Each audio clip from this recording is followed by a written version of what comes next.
Hey everybody, Marcus Crawford here with the Idaho Quadcopter channel. Hey, I have the Fimi X8 Mini with me today.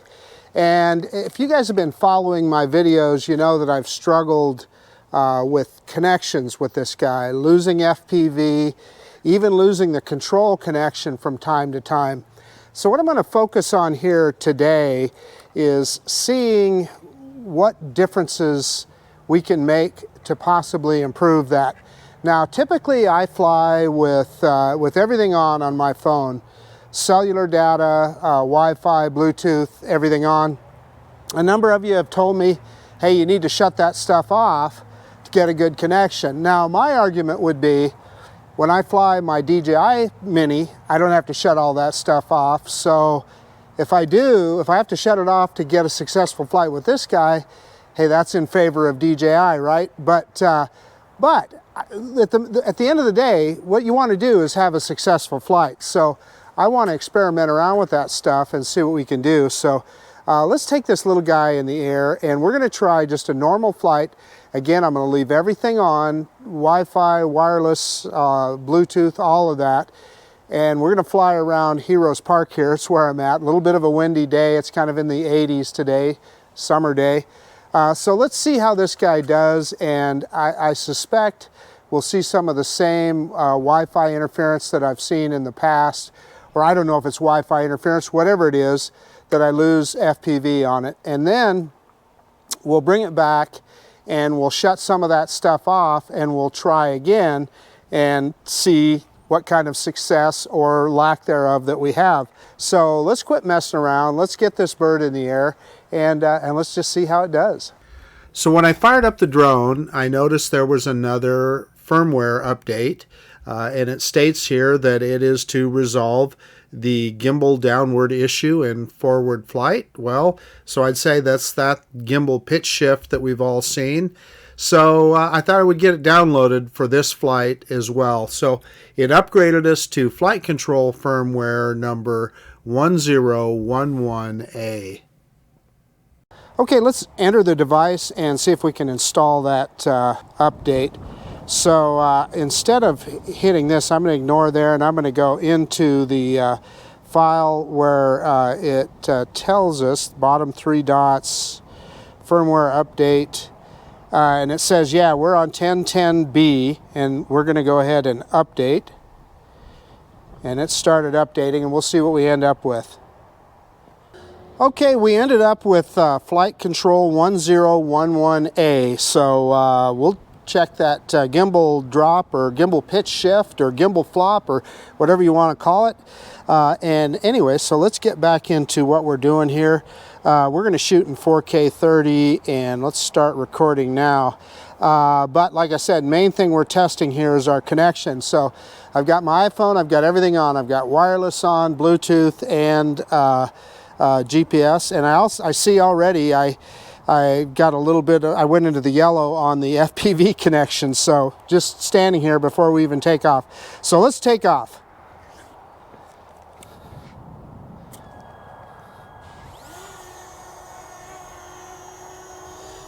And you can see by that CNN message on there that we still, auto takeoff is complete. Drone's doing fine. We'll let it sit there for just a second. Let's turn it around. Bring it down. Bring it back to us here. And you can see it moving around there a little bit, even when I get off the sticks. That was me moving it over, so I'm off the sticks altogether here. And you can see it kind of moving around there. We are going to drop the gimbal down, and we're going to do our usual droney here to start with. So on the count of 3, 1, 2, 3, reverse and up. And this is a hot rod drone, I'll tell you. And you're hearing some noise in the background here. I see they're emptying the garbage dumpster. And I'm already seeing a little bit of stuttering on FPV, so that's normal. And we've got, you know, normal for this drone. And we see, you know, some FPV connection issues there, right? We're seeing that on the meter that it's going into the yellow. So that is exactly what we've seen in the past. And like I said, a little bit of stuttering here I'm seeing on FPV. I'm going to walk out well in the clear of the picnic shelter here so that we can't blame that. Let's go to this. We're just going to go from corner to corner of the park here. And lots of stuttering there. Yeah, it's hard. It was hard for me to even see where I was at because of all the stuttering on FPV, so I stopped there. We're going to yaw to the drone's right, and we'll come back and we'll go to the other corner. And again, I'm seeing a little, you know, the meter there is going into the yellow, and we're about 150 meters away, so not very far.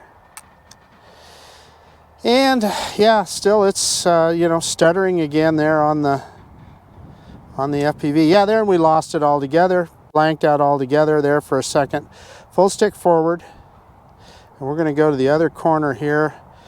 This would be the northeast corner, and we lost it completely there, and lots of stuttering. So I just got off the sticks because you know, you don't want to overshoot. You don't know where you're at, so. We're going to yaw around again to the drone's right. Go to the other corner here. And we're going to move forward. There again, really stuttery or blocky as I call it. It makes it hard to set up your shot because you don't know where you're at.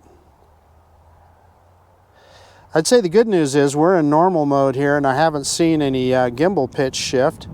So I'm going to move to the drone's left here and back it up just a little. And we are going to go full stick forward now, and we're in normal mode. So we got pretty good FPV now, full stick forward, and it should be. It's pretty close to us. And I've got the controller pointed right at the drone. And, you know, again, we have, yeah, the FPV is just frozen right now. The drone's moving. Now we're okay. Yeah, so that's better. That was better. You know, not so much stuttering. A little bit there. As soon as I say that, here comes the stuttering again, right? Okay, so I'm going to hit return to home. Let's bring it back, and we'll change some parameters here. Okay, we're restarting here. So what I did was I just shut off wireless that time.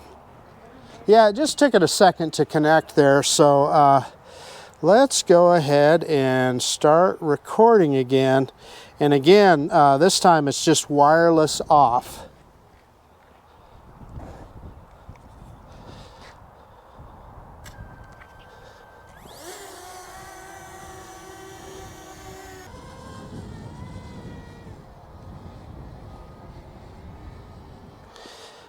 Okay, I'm still seeing some blockiness here on, or stuttering.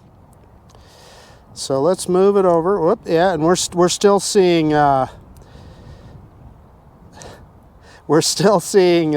the meter there, it's in the yellow already, you know, moving around in the yellow and so forth. And again, this is just with wireless off. Bluetooth and Wi-Fi are still on the phone. And, you know, really lots of stuttering there and blockiness. So, you know, in reality, I'm not, and, you know, I was trying to yaw there, and who knows, because there was so much blockiness on the FPV, it just makes it impossible to fly. So, okay, yeah, compass interfered. That's a common, you see that all the time on this drone. Don't know what to tell you. You can calibrate that compass till the cows come home, and you're still going to get that. And you can see the blockiness again here as we move forward on FPV. Yeah, it blacked out there for a second. So functionally, I am going to say we're not really seeing any difference from what we saw before. So we'll go to the other corner just like we did last time. And it really, you know, yeah, there we lost it altogether. And you also saw our control signal go into the orange there. So there we go. Well, let's move forward. And we just, a pretty good gust of wind just came up here. Lots of blockiness there, or stuttering. Okay. Makes it really hard to get orientation on the drone. I'm backing it up right now.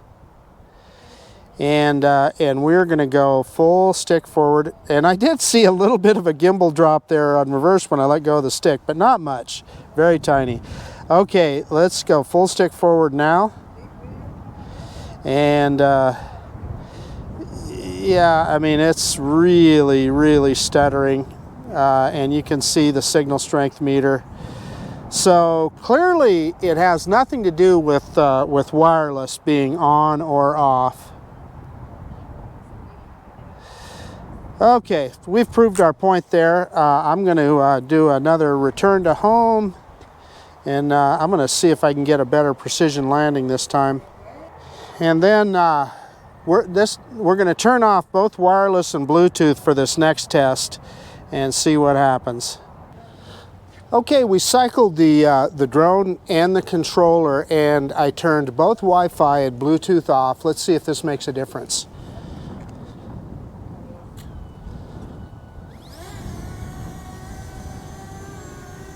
Okay, let's head for the corner of the park.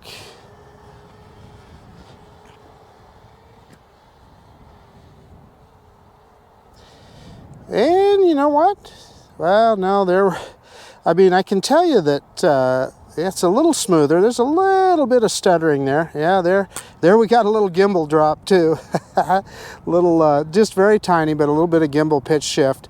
And you can, again, you can see how the meter there is in the yellow for FPV, and I'm again trying to yaw to the right, and it's really stuttery. I can't tell where the drone's pointing. Yeah, and then we lost connection altogether. Yeah, so clearly that tells me that, heck, if anything, it's worse. So it's not an issue with, I think we can definitively say that it's not an issue with Wi-Fi, Bluetooth, or wireless. So we can put that to bed. You can leave all that stuff on and it's not going to make a difference. And same thing here again. Okay, let's yaw back around to the right. We're kind of on the same path here. And we're seeing really kind of identical to performance to what we saw before. So, and even the, you know, we're seeing the meter go into the yellow there, the Wi-Fi connection meter. Definitely got a little wind coming up here, but that shouldn't affect our connection. So, so let's go ahead and let's move forward here one more time. And just for the fun of it, I'm full stick forward. And this is not too bad right now. We're seeing what's going on here. We're about, what, 6.5 meters per second. Probably going into the wind a little bit. And I'm going to let off the stick right now.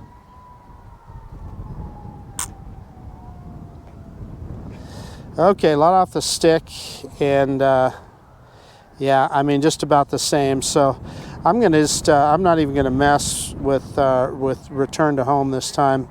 I'm just going to bring it back and land it manually, because we've been having a little, it was struggling a little bit getting a good RTH, so we'll just bring it back to us here. So I can't say that I didn't see some gimbal or a little bit of gimbal pitch there, but not, it wasn't too bad.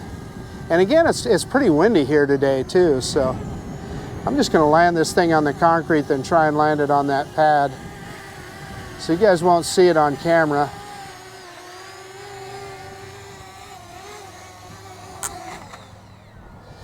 And just as I was coming down, the wind started blowing it back over the grass, so I had to push it forward at the last second. But hey, okay, this is the conclusion to the video because I didn't bring the correct cable to hook my Google Pixel 3 up to the controller of the Fimi X8 Mini. So yeah, yeah, I just had the lightning cable. I didn't have the USB to C to USB-C, so we'll save that for another time. But what we did show is that whether you have wireless on or off, whether you have Wi-Fi or Bluetooth on or off, it didn't make any difference for me here as far as the FPV connection. We still had stuttering or blockiness, whatever you want to call it, and you could see on the Wi-Fi meter there that we lost Wi-Fi meter. Went out several times while we were flying. So I don't know what that is now. Could we say that, hey, there's Wi-Fi interference at this particular location? Maybe, but I've flown my DJI drones. In fact, I had the Air 2S flying here today and didn't have any problem. And the other day, we flew the original Mavic Mini here without any kind of issues at all. So it's something with the drone. I don't know what it is. I'll keep working with it. And, you know, I've got some other ideas. I definitely do want to try the Google Pixel 3 with it. And then another thing that I think I'll try is I have the controller from my other Fimi X8 Mini, the one that I dropped and broke the arm on. Maybe I'll try connecting that controller to this guy and see if that makes any difference. Who knows? That could potentially be it. But as it is, it's just almost impossible to fly this thing normally because you can't see where you've got the drone pointed, and the point of this thing is to get decent video, right? And if you can't see where the camera's pointed, that makes it a little tough. But anyway, I promise you, I'm going to keep working with it, and we'll see if we can come up with a resolution. In any case, this is Marcus Crawford with the Idaho Quadcopter channel out. And if you like this kind of content, please consider subscribing to my channel. Most of all, I really appreciate you taking the time to look at this video. And of course, we'll see you on the next one. Bye now.